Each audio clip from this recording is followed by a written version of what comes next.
মিরাজ থাকলে খুব ভালো হতো। লিটন দাস ডেফিনেটলি। আশরাফুলের স্কোয়াডে মেহেদী হাসান মিরাজ আছেন, লিটন দাসও। আসন্ন টি-20 বিশ্বকাপের জন্য পছন্দের স্কোয়াড বাছাই করলেন মোহাম্মদ আশরাফুল। বিডি ক্রিকেট টাইমকে অ্যাশ শেয়ার করেছেন তার ফেভারিট 15। দেখে নেওয়া যাক সেই স্কোয়াড।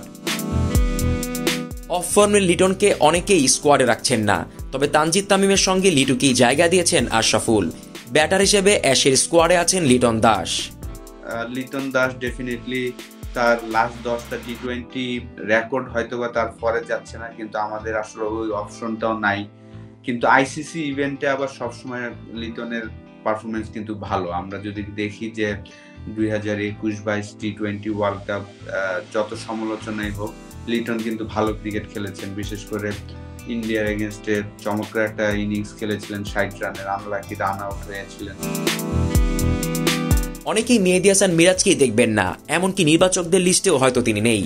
তবে আশরাফুলের নজরে তিনিও স্কোয়াডের জায়গা ডিজার্ভ করেন। বোলার হিসাবে তানজিম হাসান সাকিব আছেন অ্যাশের স্কোয়াডে।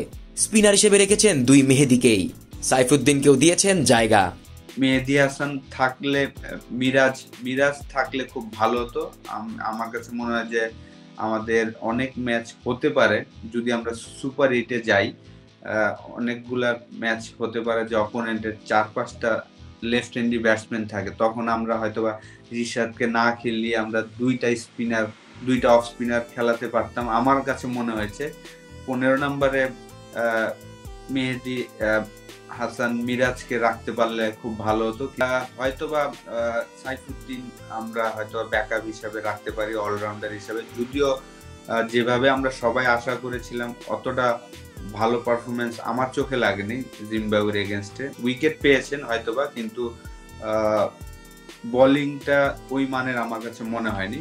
উইকেটগুলো আসলে ব্যাটসম্যানদের দুর্বলতার শটসগুলো দেখি আসলে আউট হয়েছেন, অতটা ইমপ্রেসিভ ছিল না আমার কাছে মনে হয়। তারপর আমি মনে করি যে অলরাউন্ডার হিসাবে সাইফুদ্দিন ব্যাকআপ হিসাবে আমরা তাকে 15 জনে রাখতে পারি।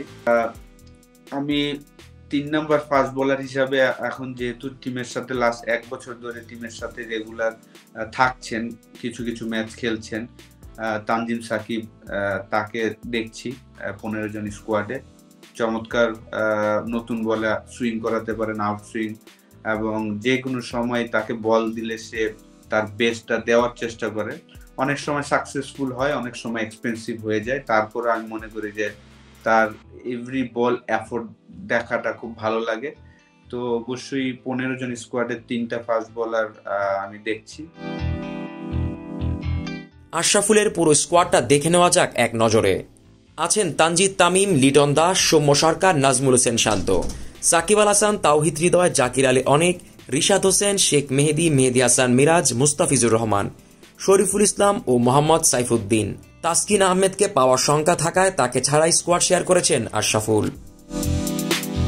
Jisan Ahmed, BD cricket time.